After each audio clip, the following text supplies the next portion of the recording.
এই মানে মানুষের ক্যারেক্টারটা বোঝার জন্য। তো এক ব্যক্তি বলতেছে রাজায় এক ব্যক্তির চাকরি দিছে, যে আমার ব্যক্তি বলছে আমাকে চাকরি দেন। তো বলছে কেন, তোমার কি যোগ্যতা আছে? তো বলছে রাজামশাই আমার অনেক যোগ্যতা আছে। বলে কি? যে আমি দেখলে মানে মানে যার ব্যাপারে হোক তার ব্যাপারে আমি মন্তব্য করতে পারবো, তার আচরণ দেখি। ঠিক আছে, তো তার ঘোড়ার আস্ত বলে চাকরি দিছে। হঠাৎ করে একদিন বলতেছে আচ্ছা তোমার তো যোগ্যতা আছে, বলো তো যে আমার যে ঘোড়াটা এটা কি আসলি ঘোড়া নেই, মানে জাত আছে না, জাত ভালো খারাপ আছে না, দেখি জাতি ঘোড়া? তো বলছে না রাজা মশাই এটা আসলি জাতি ঘোড়া না। বুঝলা কিভাবে? বলছে ঘোড়া ঘাস খায় উপরের দিকে মুখ দিয়ে, কিন্তু এই ঘোড়ায় ঘাস খায় নিচের দিকে মুখ দিয়ে। ঠিক আছে, এখন ওই রাজা বলতেছে কিরে যাচাই করতে হবে, তো যাতে ঘোড়া কিনতে তাকে ডাকছে, এদিকে আসো। জি রাজা মশাই, ঘোড়া এই ঘোড়াটার কাহিনী কি তুমি বলো তো? তো বলছে রাজামশাই আসলে এরা যখন জন্মগ্রহণ করছে এর কিছুদিন পরে এটার মা মারা গেছে, এটা গাভীর দুধ খাওয়া এটাকে বড় করা হয়েছে, তো এই জন্য এটা নিচের দিকে মুখ দিয়ে ঘাস খায়। বলছে রাজা তার ইচ্ছে তো আচানক জিনিস। আচ্ছা ঠিক আছে, কিছুদিন পরে বলতেছে যে তো রাজামশাই তার অনেক দিছে, হাঁস মুরগি বেড়া বক্তি দিছে উপহার।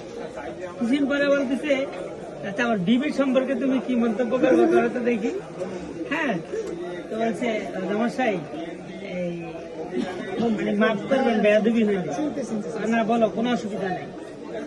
আপনার বিবিও তো আসল জাতের রাজার মেয়ে না, সে রাজার মেয়ে না।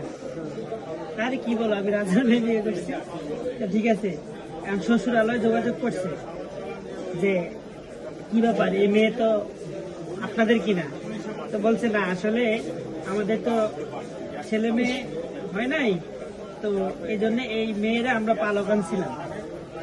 ঠিক আছে, ঠিক আছে, তো ওই রাজার ওই তাদের ছেলে মেয়ের বাবারা ছিল বন্ধু, তো এই জন্য এই মেয়েরা আমরা পালক আনছি। হ্যাঁ হ্যাঁ, পরে রাজা জিজ্ঞেস আচ্ছা ঠিক আছে বলো যে ও যে আসল রাজার মেয়ে না, তুমি বুঝলা কি হবে?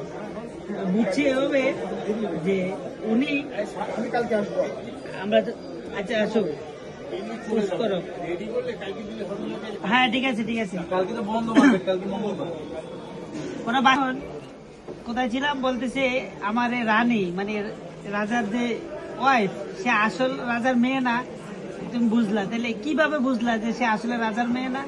তো বলছে দেখেন উনি যে চাকরদের সাথে স্টাফদের সাথে যে রকম আচরণ করে গালাগালিজ করে, ওর যে রাজার মেয়েরা গালাগালিজ করে না।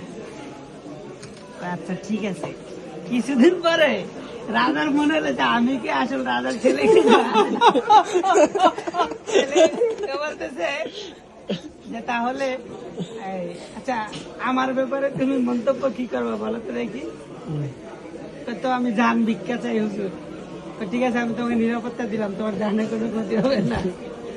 তো বলতেছে তো আপনি তো আসলে রাজার ছেলে না, বংশীয় রাজা না, আপনি রাজার জন্মের ছেলে না। কি আমি রাজার ছেলে না? বলছে হ্যাঁ। তোর মারে ডাকছে যে মা এই কি বলতেছে সে আমি নাকি রাজার ছেলে না।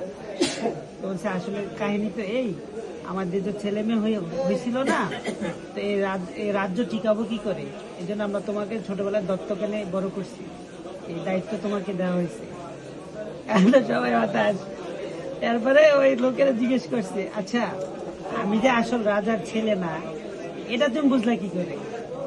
তখন বলল যে রাজারা খুশি হইলে স্বর্ণ হীরা মণিমুক্তা উপহার দেয়, আর আপনি আমারে খুশি বাবা গরু ছাগল বেড়া বকছি উপহার দিচ্ছে। তো এই আপনার এই স্বভাব, এটা মানে স্বভাবটা এরকম না, রাজাদের স্বভাবটা অন্য হাই লেভেলের। তো মানুষের আচার আচরণ চালচলন দেখে বোঝা যায় সে আসলে কোন লেভেলের, বুঝতে পারছেন?